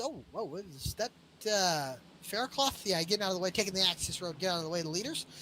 As not the night he's been wanting that Adam Petty throwback. And I do want to put the camera on Dennis Faircloth real quick to just pay a little respect to what he's done tonight here for New Hampshire. Obviously, mentioned it earlier, Adam Petty, late son of Kyle Petty, grandson of the King Richard, who was killed in an accident here in 2000 here at New Hampshire, and that is a good throwback, and props to Dennis Faircloth. Not the night he's been wanting, but love the throwback that he's got there. It's a really, really good scheme and a really good, great thing that Dennis did there. Love it, and very, very nice, and hats off to him. So awesome to see Dennis in that great-looking scheme as Adam Cabot got by Brody Hayes, and Stravato is holding off Seth Hatchell here for 6, and oh boy, this might be interesting between Turner and Banks again.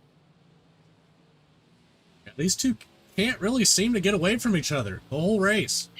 All season, they really have not yet gotten away from each other. Justin Carey and Eric Hutton battling each other. Hutton getting the spot here for what is 11th, and up the road is Angelo Ronas about, 8 seconds ahead, is going to probably have a good chance at the top 10 as Turner and Banks still trying to go at it here for second. And, Jeff Wright doesn't want to caution. He better hope these two don't get racing too hard, because these two have, in fact, gotten in a couple of incidents this season at Atlanta.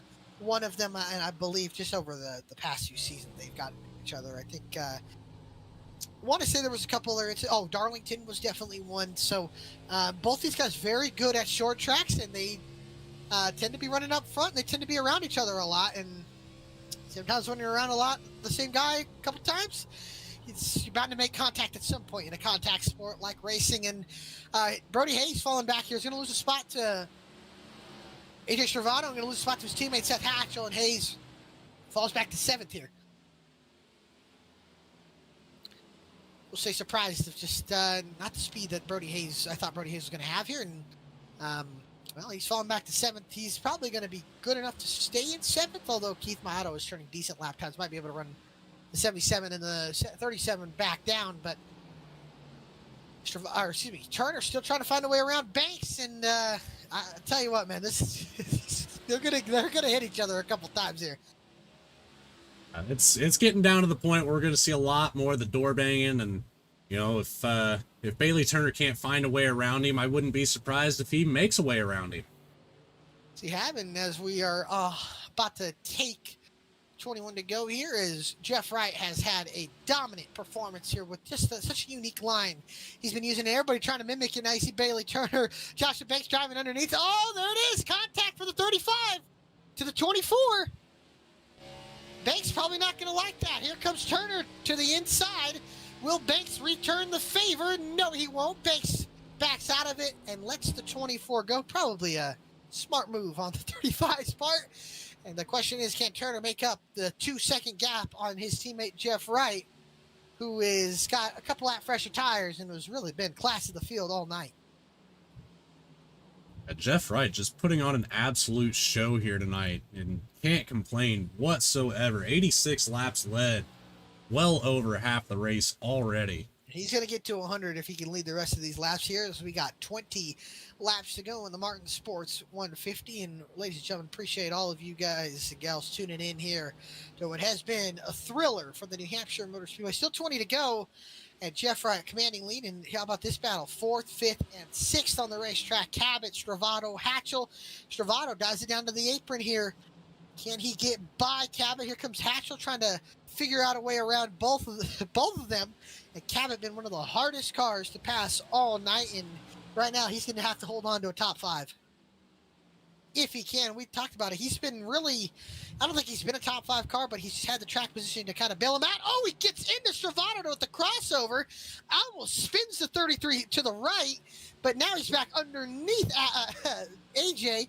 Can he get around him, back around him is the question. He dives in, and I'm going to assume Stravato's going to try to do the opposite, cross him over, although Hatchell gets under him there, and that's going to hurt the 33's exit because the 8 car's under him, and now that gives Cabot the spot again, and he holds on to 4th, and Hatchell trying to get the 2-for-1 special. Hatchell's in a good position to make a move and put himself up there into 4th. Around He's going to have to pin Cabot. Stravato behind Cost here, the lap car in the 63 on the outside here. If he can try to pin him behind Max, that might be a good chance to get around him, as there goes Hatchell with the send to the inside. Stravato trying to cross him over. Let's see if he gets there. He can't, slides the back end. He's going to have a little bit of a run, but is it going to be enough to get back underneath him? It won't, but he gets into him. Hatchell gets a little bit of a shot from the 33 of Stravato, but Hatchell retakes the position, and Angelo Ronis and Keith Mayato are starting to turn on the jets here, and Angelo Ronis gets by Simard. Mayato gets by Hayes, and I think Ronis will probably be able to get to Chris Simard here, as here comes Hatchell to the outside of Adam Cabot, and he'll make quick work of the Atlas 17 and moves up to the 3rd position. Now 1.8 seconds back from Joshua Banks, and about 2 seconds up the road is Bailey Turner, as Cabot's still trying to find a way around Hatchell, but I think that's going to be it here for the 17, and now the 33 will try to get 5th away from him. And it really seemed like it took the 8 car about 136 laps to get around the 17. It has, and there's good battling all around this racetrack. Dallas Sullivan, Justin Carey, Nick Starling, all guys on the playoff cutoff bubble talk, and even Cody Atkins, who's 17th, a couple spots behind them. Sullivan with the pit strategy, staying out late, led a couple laps. He's worked up to 12th. He's got about 1.8 seconds back here from Eric Hutton, but he's going to get a lot of points on that cut line here if he could stay ahead of Cody Atkins here, who's got a little bit fresher tires than the guys behind or ahead of him. But Dallas trying to just pull away here and get away from the 21. That's the car he really needs to focus on beating, other than the 55. He's got 10-lap newer tires than Justin Carey and only 2-lap newer tires versus Cody Atkins. So it's really going to be if Cody can make his way around Ray Massey, Noah Mahalski, Nick Starling, and get closer to Dallas Sullivan. Dallas. Yeah. It's not going to be easy. Well, we're under green, almost 15 laps to go, or less than 15 to go, coming to what will be 12 laps to go this time. But how about we take a look at the point situation as we monitor till next week in the regular season championship race at the Charlotte Motor Speedway. Turner was the points leader coming in. That might change with Jeff Wright leading this race at Turner, pending a second place battle with Joshua Banks and that cutoff line. Keith Mayato, Cody Atkins, Dallas Sullivan, Justin Carey, Nick Starling, Max Cost. The battle really is 12th to 15th. That is only separated by what, I don't know, 14 or 16 points. So not a lot separating, actually 14. So not a lot of points separating those 4 drivers. So that'll be interesting to monitor after New Hampshire this week, and then obviously next week into Charlotte. So look forward to covering that next week, as big weekend for Charlotte. How about this?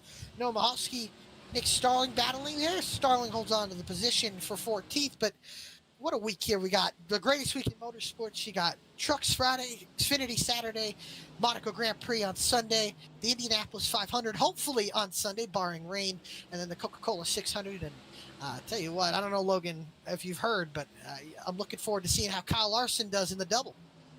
Yeah, I'm really looking forward to it, considering I will be at the Indy 500 this year for the second year in a row.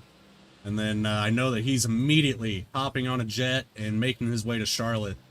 It's going to be a long day for Larson, but you know, it takes a lot of skill, and he can do it. He has it. Speaking of skill on the racetrack, is none other than Kyle Larson, one of the most talented race car drivers in the world currently. How about these two guys talented enough to drive around here at New Hampshire on the virtual sim is Banks and Turner. This battle heating back up again, and Turner thought maybe he had disposed of the 35, but the 35 seemed to cool his stuff off, and now he's trying to find a way back around Turner. But here comes Banks back to the inside. Turner tries to cover, and these boys are going to get battling once again. Oh, Banks is going to get loose on the apron. Might use up Turner a little bit. We saw Turner give Banks the boot a couple laps ago now. Banks has the opportunity to give him one back. And Hatchell is closing up on these guys quick. Oh, big send out of Banks. He's sliding to the bottom. Gets back around Turner. We will see some fireworks start to fly between these two. Turner with the crossover back underneath him. They almost door bang down the front stretch. Turner still barely edges out Banks into one. Turner going to slide job the 35 here. Although he slides up, that should allow Banks with the run. Turner slipping, sliding. Banks slipping and sliding. Banks gets the position into three, but Turner fights back. Banks goes to cover. Turner backs it off here, and Banks overshoots it. Turner back underneath. Can he get the run? He can't, and Banks retakes second away. Hatchell's inching closer and closer every time they go into that corner side by side, but I don't know if it's going to be enough for him to get up here into a podium position. I think he needs these guys to be side by side for 3 or 4 laps to try to take him 3 wide and capitalize on a situation like that. But he's slow. He's running these guys down. Turner's trying, but he's starting to lose grip in lap time right now. He's fallen off considerably since about 10 laps ago, and Banks starting to inch himself away.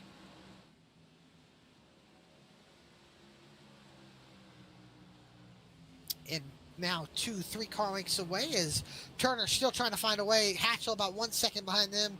Cabot still 2 seconds behind with Keith Maiato and AJ Stravato. Those two always seem to be by each other. Maiato and Stravato, that is 5th, 6th, and 7th on the racetrack. Hayes 2 seconds back behind them, still battling, and that's Ansel Ronis, Brody Hayes, another battle on the racetrack in the closing. Will be 5 laps to go next time by when Jeff Wright crosses the start-finish line, and props to Dallas Sullivan's pit strategy.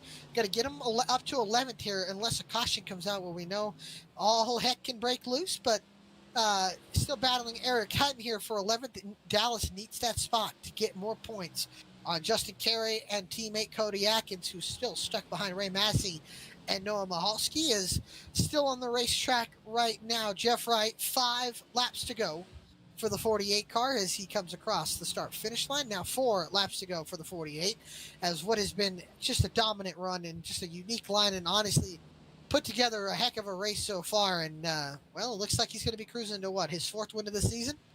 Yeah, it seems so, and again, barring a caution, but there's not a whole lot of close action right now that is really putting a risk at that.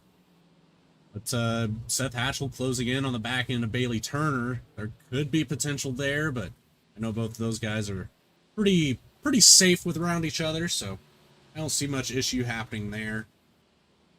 Jeff Wright, just a phenomenal performance. Fierce battling ahead of Jeff Wright. He's, coming up to lap some guys, and they're about a half a straightaway ahead. Noah Mahalski, Ray Massey, Cody Atkins, these guys have been throwing sliders at each other and slipping and sliding around, and now almost hitting each other. And you can see right there the loss of grip is 2 laps to go. Jeff Wright saying, boys, keep it together 1 more lap. Once he takes the white, we all know race is official. There is no caution to end this race, I don't think. And these guys continuing battling, almost hitting each other. There's 2 laps to go for the 48 car. He just needs these guys ahead of him to keep it clean for 1 more set of corners here before the 48 comes and sees the wide flag. Is Keith Maiato underneath AJ Stravato for 6th on the racetrack. Cabot might get the breathing room he needs to get that top 5 and get 5th away, or get 5th from these guys as these guys battle. As white flag, 1 more lap to go after 149. Now starting the 150th mile and 150th lap is battle for 6th on the racetrack. But think about this. It's been 5 races since Jeff Wright went to Victory Lane, and it was at his best track at Sonoma, a place where it seems to be his playground. Got a little bit of in a slump, could have won Dover, struggled there, but tonight, nothing but flawless perfection. Jeff Wright is back in Victory Lane, 4 wins on the season in a dominating fashion tonight here as he gets the win in the Martin Sports 150 at New Hampshire. Banks comes across the line second, Turner third, Hatchell in fourth, Adam Cabot gets a top 5, and Keith Mayato able to get 6th away from AJ Stravato, who comes home 7th. Brody Hayes holds on to 8th. Angelo Ronis comes home 9th, and Chris Simard comes home in the final car in the top 10. What a race we saw tonight, and what a win for Jeff Wright, and just flawless speed out of that 48 car. I mean, leads over 100 laps. What a win. What a win. What a race we saw. Loving the battle. Although most of the battles were happening behind Jeff, just great racing we saw all night. Yeah, 150 laps, such a close quarters race venue, and 1 caution. Cannot complain at all, especially if you're Jeff Wright. Definitely can't complain, and what a win for Jeff Wright. An absolute dominant performance, and Joshua Banks gets a second place finish. Bailey Turner not going to lose too many points, and will be a fierce battle in Charlotte for the regular season championship with playoff points on the line here. Well, hats off to Jeff Wright. We'll be right back to get an interview with your winner as well as second and third place. Stick around for post-race interviews. We'll be right back after a quick commercial break.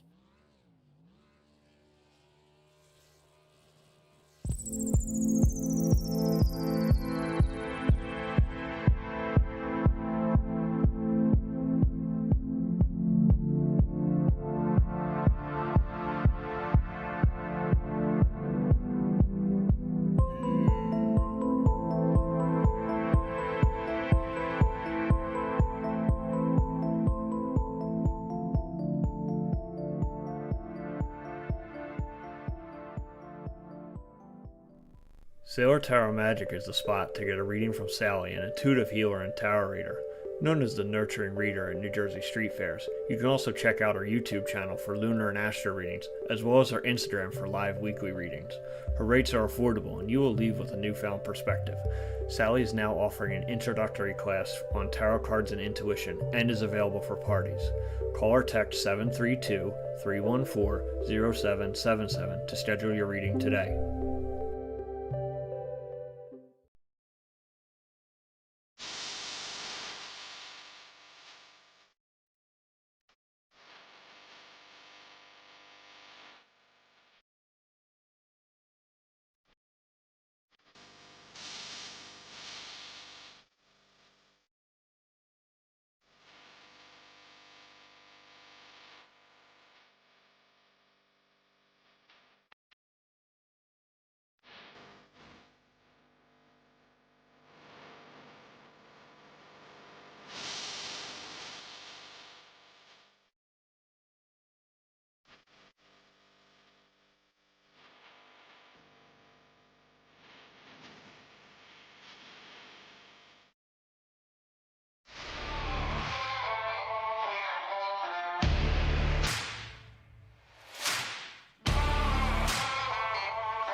And welcome back to the Martin Sports 150. After the conclusion of the race, let's take a look at our finishing results. I know Logan feeling under the weather, so I think we're going to have to pull this one out here for y'all as Jeff Wright comes home with a win, leading over 5 laps, I believe, 106 laps in total.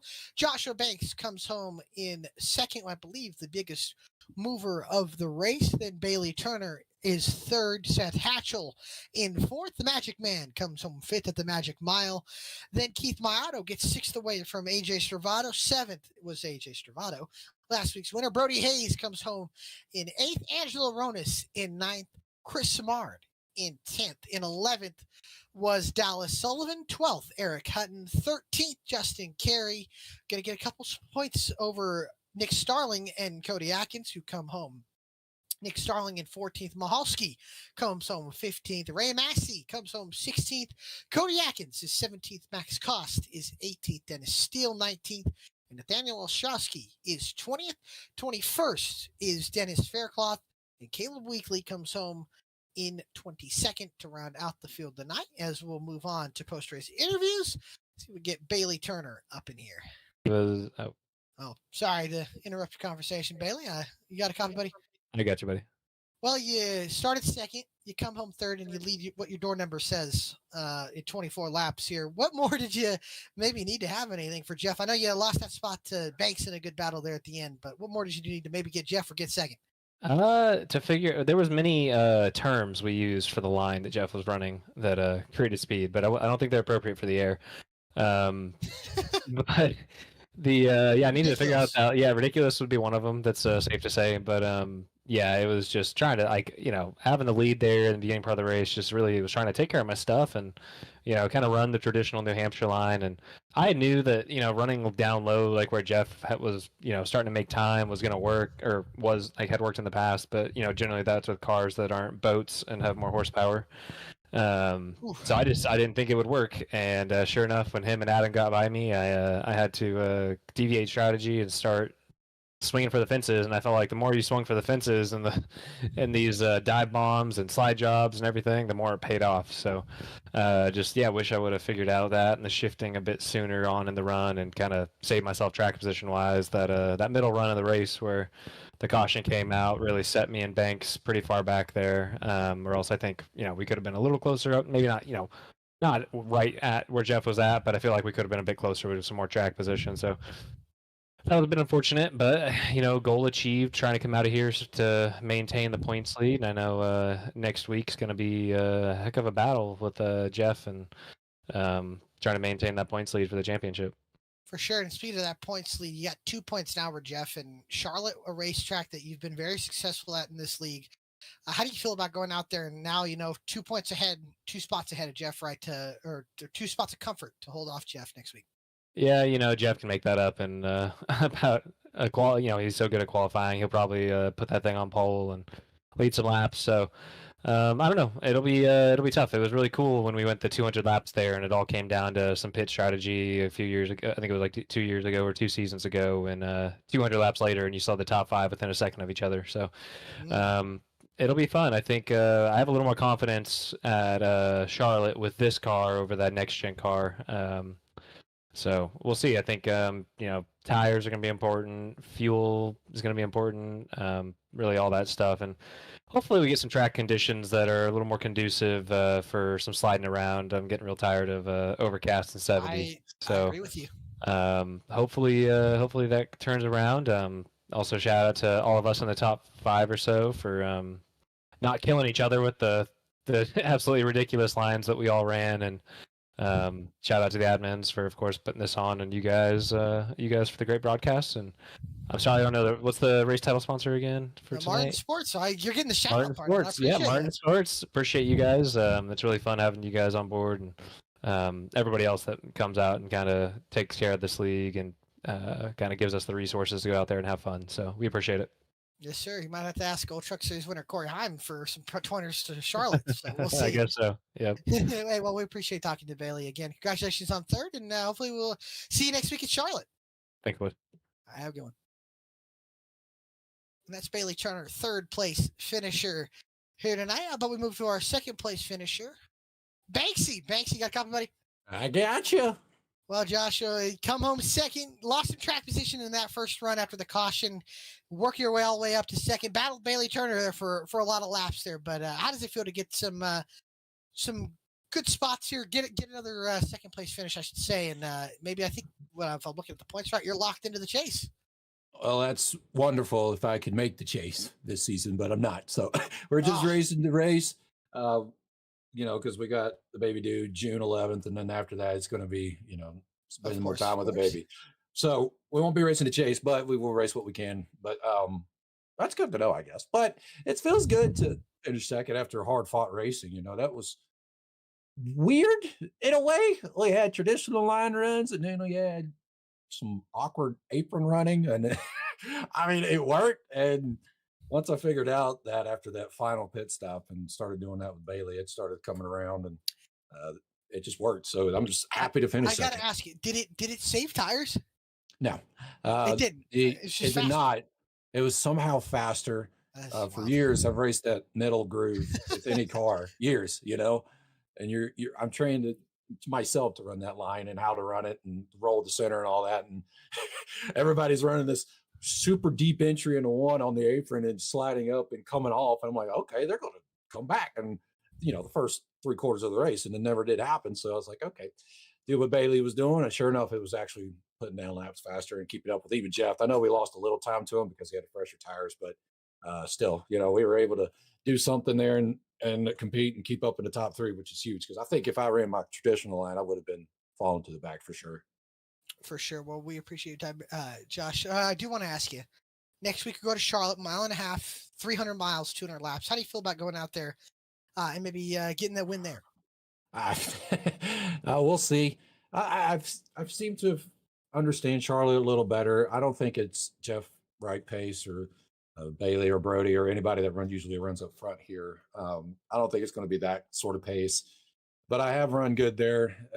We just got to make sure we hit our pit strategies right and make sure we can compete for the win at the end and be there, and I just hope that I can keep up, I've been struggled in the past and with this car specifically, and maybe with this new update they got on it, when they updated it again, it'll drive a little better for me. So I hope we're going to try our best. That's all I can say for you. Absolutely, man. Well, we appreciate your time, Josh. Anybody you want to give a shout out to? Oh man, just you guys up in the booth, always doing an awesome job week in and week out. We appreciate what you do. Shout out to admins for the league, BTDY and all that. So thank for them for putting on the league and letting us race and having a good time. And shout out to the sponsors, Matco Tools, AB Motorsports. Then shout out because my wife's pregnant. She's due in 3 weeks. So I hope and pray that all goes well in 3 weeks. Absolutely. Well, we wish you and the Banks family the best, brother. She's doing well. Again, congratulations having the child, man. Hi, buddy. Appreciate it. Appreciate it, man. Have a good one. You too. That's Joshua Banks, the second place finisher. How about we move on to Jeff Wright, your winner here tonight from the New Hampshire Motor Speedway. Jeff, brother, how we doing? We're doing pretty good. We're ready to talk some nonsense, as Joshua would say. So yeah, we're happy to be up here in the booth with you. Well, man, dominating performance. That line might have been one of the most unique lines I've ever seen at New Hampshire, and it seemed to somehow work. So tell us about it. Yeah, it's worked in the past, but I think just with the conditions of the track, with it being overcast, there was so much grip in the racetrack that you could pretty much flat foot this thing on exit, which is really rare for New Hampshire. So we've used it in the past. It worked really good in the Gen 4 car. But tonight, I mean, if you were running the traditional line, it was just killing your right front tire. And running this really shallow line, clipping the apron and, drifting back up, you were slowing the car up so much on entry that it was just saving that right front so much. And the rears, I mean, for whatever reason, they gripped up. You could drive it as hard as you could, and you still had all the grip in the world. So we were downshifting to third, and we were flat footing it off the corner. So yeah, thankfully it worked out. Bailey and I was kind of, we were messing around with it a little bit in practice, and didn't really think it was going to be something that we could use, for the race. But I guess it did tonight. So we were able to find that line. We'll just call it the line. I think Bailey said we had some other names for it, but we'll just call it the line. We're running the line tonight. And yeah, it all worked out. Well, it seemed like it did. Now I want to ask you now next week, Charlotte. Obviously, I don't know if we'll see as much of a crazy line, but we go to Charlotte next week. You're 2 points back from the points lead. How do you feel about going out there and maybe trying to get the Strangler Championship to get some extra bonus points for the chase? Yeah, that'd be great. We were close last year, came up a little bit short. Bailey's really good there. Seth is really good there. AJ Adam. So there's a lot of guys, that come to mind when you think of Charlotte Motor Speedway who are going to be really, really competitive. Charlotte's really hasn't been one of my best 1.5 miles that we go to, but yeah, it's probably going to be long run race. So I think whoever can save the tires the best. Obviously, strategy is going to come into play, but I think the key to be successful there is you really got to save those tires. And I think that's kind of bit me in the past a little bit at Charlotte, is like to get a little too aggressive, go a little too hard. I think we're all just going to have to pace ourselves and, yeah, see how it plays out. It's a super long race, so you're going to have to be patient as well, execute on pit road. And if you can do that, you'll be in a good spot. For sure. Well, we appreciate your time, buddies. Everybody, you want to give a shout out to tonight for the win? Yeah, big thanks to the broadcast team. You guys, as always, you and Logan, Bradley Cooper up in the booth. We appreciate you guys, league admins, Nick Starling, and all the guys, as well as Martin Sports for putting on tonight's event here. So, yeah, just big thanks to everybody involved. For sure, man. Well, we appreciate your time, Jeff. Again, congratulations on the win, and we'll see you next week in Charlotte. All right, sounds good, Al. Thank you. All right. All right, well, there's your winner, Jeff Wright. Logan, what a race. Appreciate you tuning in, or appreciate you helping out once again, and wish Adam the best as he's out in Europe traveling with his newly wedded wife. And, well, what a race, ladies and gentlemen. Appreciate all of you guys tuning in here tonight for race 11. And next week, be really sure to tune in for what will be a tight regular season championship battle from the Charlotte Motor Speedway. Until then, wish all of you a happy Memorial Day. And again, thank you to all of those who have served our great country. Wish you guys the best and your families the best. And we look forward to hopefully seeing you guys next week for what will be the Marathon 300 for the Charlotte Motor Speedway. Till then, have a great night, have a great, safe week, and a happy Memorial Day.